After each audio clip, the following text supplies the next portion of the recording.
Hello everybody and welcome back to another track preview. We are at round 3 of the MXBGP Aerial Championship. We are just up the road from round number 2, which is in Sardinia. We are at Maggiora today, and although we are just up the road from the previous round, the tracks could not be more different if you tried. Taking last week's very fast-paced and very deep, sandy, rough track, we are keeping the fast-paced action. However, this time we are on a standard soft soil, and we are going to be rocking a very fast and very deep rutted track today. Now, the name of the game this week, it's not going to be the braking bumps that are causing you any issue.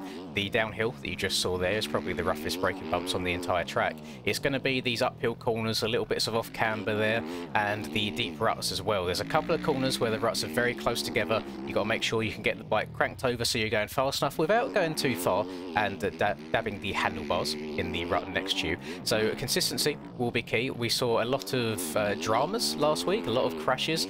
Some of the top boys not doing as well as they probably expected to do last week also. So this could be a rebound week. The top 4 in the 450 class still incredibly close to each other. So hopefully we get some more exciting racing going into this round. And so far, out of all the 3 rounds, I think that round 1 at St John has probably been my favourite. This one here, round 2, would be my second favourite, and then Sardinia last week, probably my least so, but that's just because of how difficult it was for me just to get some consistent laps in here.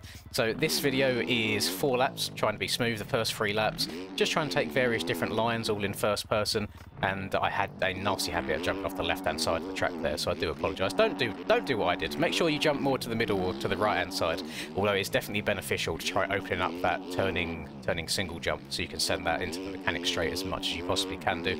Of course, this track famous for having Jason Anderson crossing the line and then being landed on by one of the back markers, although I still to this day believe that Anderson was also slightly at fault. You are still on a racing circuit, and although your race is done, there are still other racers competing for position. And if you've just hit that finish line jump every other lap for 30 minutes, then why not hit it just one more time instead of rolling over it over the finish? Because, you know, anybody behind you could be in a battle. There could have been a very, very close battle for P2 just behind him where the riders have to send it, and it would have been the same scenario. So I think the fact that it was someone that was a lap down that ended up landing on him, I don't think that's too bad at all. So, I don't know, let me know your thoughts on that. It seems like a lot of people do like fully blame the lapper, but I don't even think he would have seen Anson there when he took off anyway. But yeah, anyway, sorry, back to the track.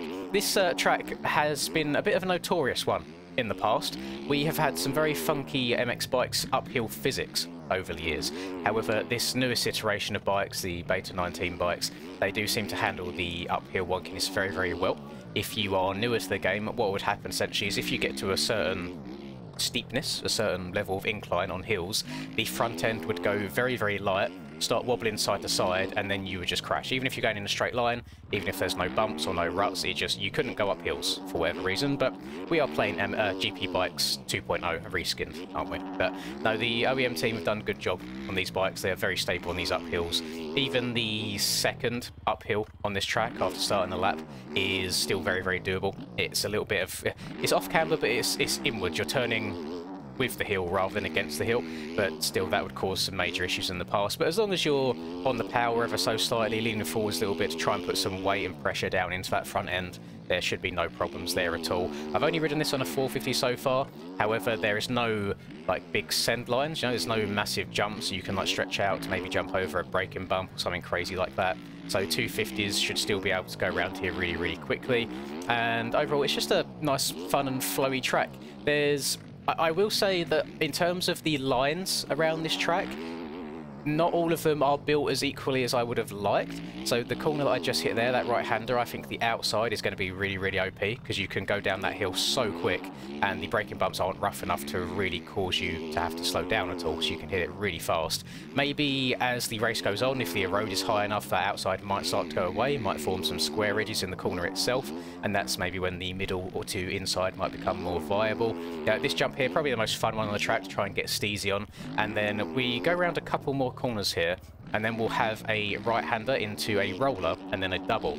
Now, B Clay, he was in my DMs asking for my opinion on it, because after St John, the triple that you have at the top of the circuit at St John, some people were wondering why there wasn't an invisible wall there, and in my mind, that doesn't change the fundamentals of the track at all. You still race the track the same, you're still going to be jumping a big jump, and whether you're doubling it or tripling it, it doesn't really matter. However, the section we just hit there, where it's a turning single, then into a double, if you was to not put a wall there and let people try and send that single round the corner, I think you're fundamentally changing the way the track rides. So I said, in my opinion, that there should be a wall on this track. He agreed. So there is one. So if you don't like the wall, feel free to blame me. It is what it is. But I think it would have been just incredibly disgusting and unrealistic if people were somehow getting the speed to rather around the right-hand side, send that single, double their way up through the sky, falling out of the sky from 40 feet in the air, and then maybe even, I'm sure the top guys might have even been able to triple the whole thing, I don't know, but I think that roller in there is a fundamental part of the track to try and slow the track down a little bit, because it is a very, very fast-paced track, and there are parts that do need slowing down. This bit outside, by the way, there, I really enjoyed that, so if you find yourself struggling with some of these tighter ruts where they're deep and you might drag a bottom of your fork, or drag the swing arm, or pegs, or even the side of your handlebars on the next rut, then that outside is a very, very good option. You kind of will filter to the outside in that turn there, so I don't think there's going to be too much clean passing done at least, and you kind of will filter to the outside here also, but realistically, even if there was a couple of inside ruts before that uphill, you're not really going to make up any time on anybody, because you're going to have no speed going up the hill anyway. But yeah, that hill's probably the one that was one of the worst culprits in the past for hill physics. But I remember playing, I don't know if it was last year's Majora or it was the year before. However, there was one of them where I was testing the preview bikes, one of the versions of the preview bikes where they were releasing like a KTM. And that hill was one of the ones where you noticed a huge difference straight away in just how stable these bikes were.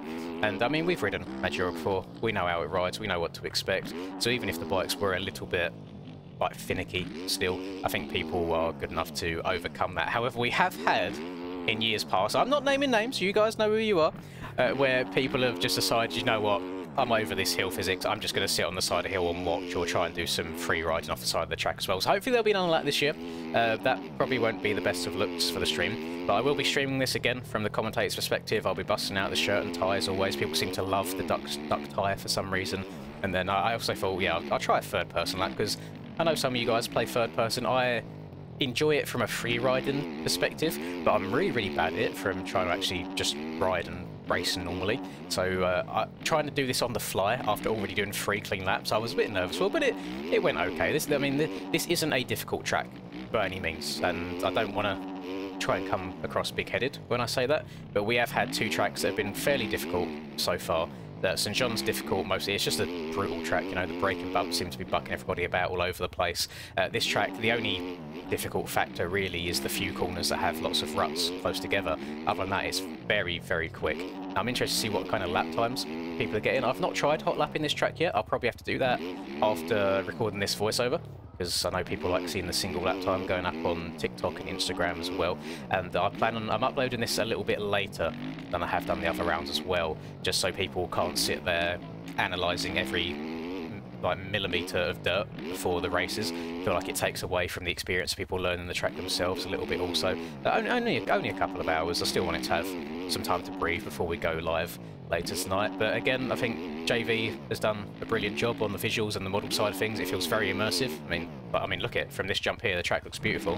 And then B Clay again, he's done 3 rounds so far, all with a completely different feel to each other, and the soil types also change every time, which I think is perfect, and it's just what a GP series needs. So there you go, that is Majora.